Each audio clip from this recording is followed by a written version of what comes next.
Welcome back, ladies and gentlemen. Still with you as world leaders convene in Davos to engage in forward-looking discussions addressing global issues and setting priorities. Now, reflecting the spirit of Davos, the meeting promotes dialogue and cooperation to tackle political, economic and social issues worldwide. We are now delighted to be joined over the telephone by our guest for the afternoon, Her Excellency Ambassador Suad Chalabi, the former Assistant to the Foreign Minister. A very good afternoon to you, Madam Ambassador. Good afternoon. Thank you so much, ma'am, for your time. And of course, today discussing the meeting taking place with the World Economic Forum, which convenes several regional meetings as well each year in different locations across the world. Now, this is a very important meeting and comes at a critical time. In your opinion, Madam Ambassador, how do you see we are witnessing a shift towards a multipolar world, and how stable do you see the balance of power now after we witness some of the addresses in the opening session? This meeting, it's an annual meeting, and this is the 56th meeting that takes place in Switzerland. Davos is very well known all over the world, and it has been attended by 50 leaders from all over the world. And of course, Egypt is also present always at a very high level with leaders from Egypt from different sectors.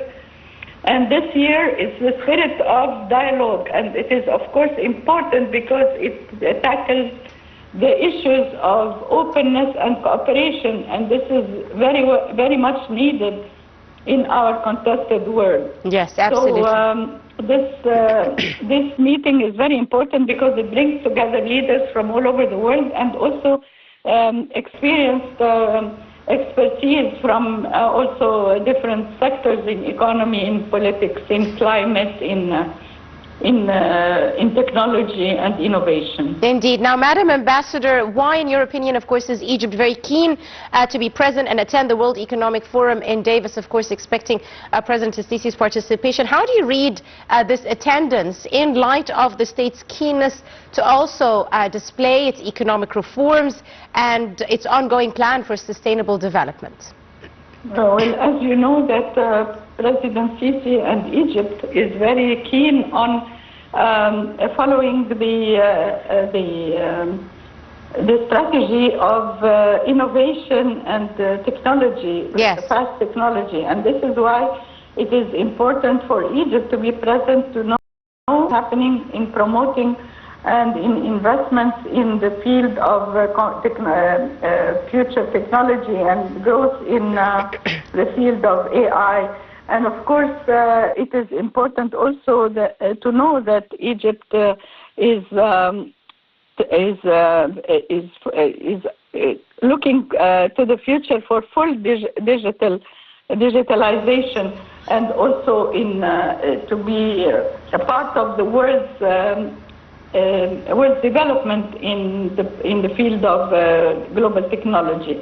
That is why it is important for Egypt to be there and to focus on strengthening international cooperation and support global prosperity, to expand on reliance for technology and innovation as engines of growth. Indeed. Now, Madam Ambassador, of course, how do you see the dialogue and the discussions that take place during this forum remain effective, and also with regards to the geopolitical tensions, how do they deal with them in a more immediate manner? Well, this meeting is very important because it relies on openness and on cooperation.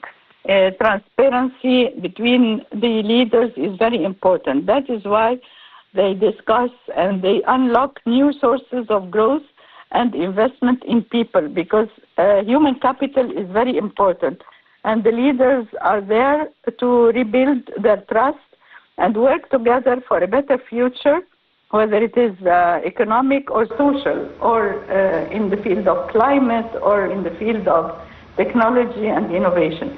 So the transparency and the information that is available is helping all the leaders to take their own lead in their countries. So they come back with a lot of a lot of energy and influence to renovate, to rebuild the prosperity of their own countries and to open boundaries with other countries, stakeholders of this meeting. Indeed, Madam Ambassador, and we've seen this today, for example, in the address by Mrs. President Ursula von der Leyen. She spoke about new deals and new agreements branching out to different nations and spoke about what she said, the mother of all deals now with India as well. How do you see the diversification now of leading governments and global entities to other developing economies? Well, this is very important because the leaders of North and South, the leaders of the West and the South, and of course the meeting between these leaders help them to understand each other, help them to have an impartiality between them and to exchange their views and ideas. For instance, something that is very important is to discuss the debt burden that is happening and that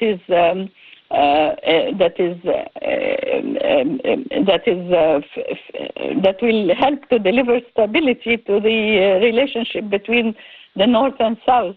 That is why the EU, for instance, leaders are convening in order to debate and to make a deal to promote regional and international stability through helping the southern countries, Africa, Asia, and Latin America, to relieve their debts and to help them in their future growth.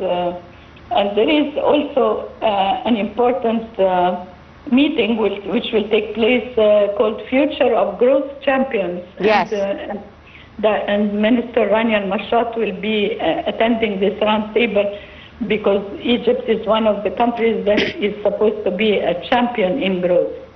Absolutely, Madam Ambassador. Now also, as you said, emerging economies are being represented. Do you see them as being represented sufficiently, though, with global decision-making regarding global economic development?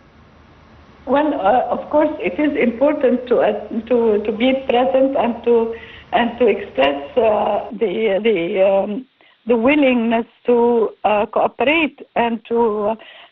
Of course, it is a challenging world. There are a lot of difficulties that are happening on the political side.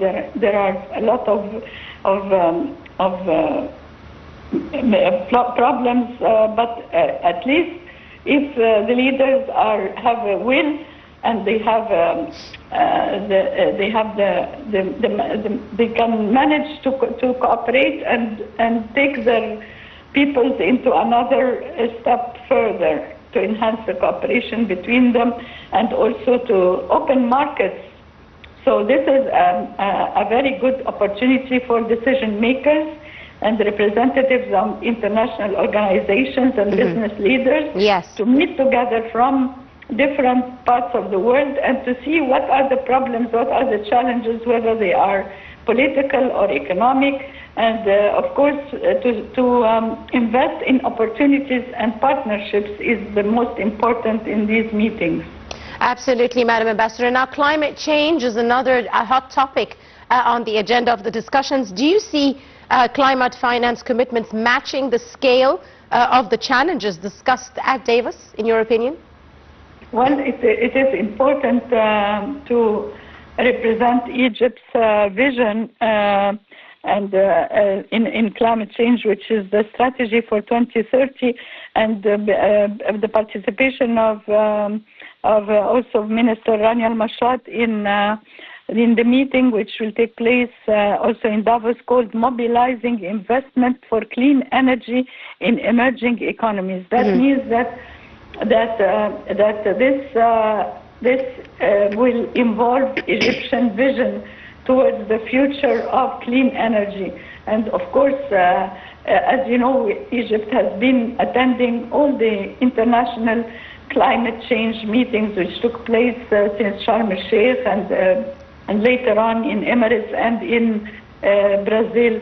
So this is where the vision is represented. This is where they discuss how to meet the challenges that are facing the world, to have clean energy and to invest in green technology. Absolutely. Finally, Madam Ambassador, let me ask you, looking ahead, what diplomatic breakthroughs do you see would signal some easing maybe of global tensions with regards to the developments in several areas and the relationship as well with the United States?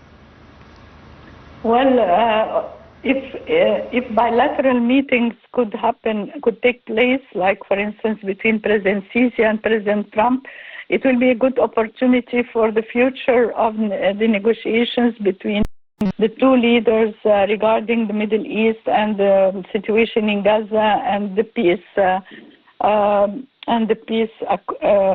agreement that will take place regarding the situation in Gaza and in Lebanon, Syria.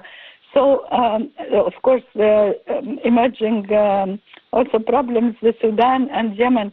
So I'm sure that bilateral meetings in these meetings help a lot in order to reach decisions and, of course, to reach a mediation between these leaders. And since it's the theme is the spirit of dialogue, so let them have a dialogue between each other and reach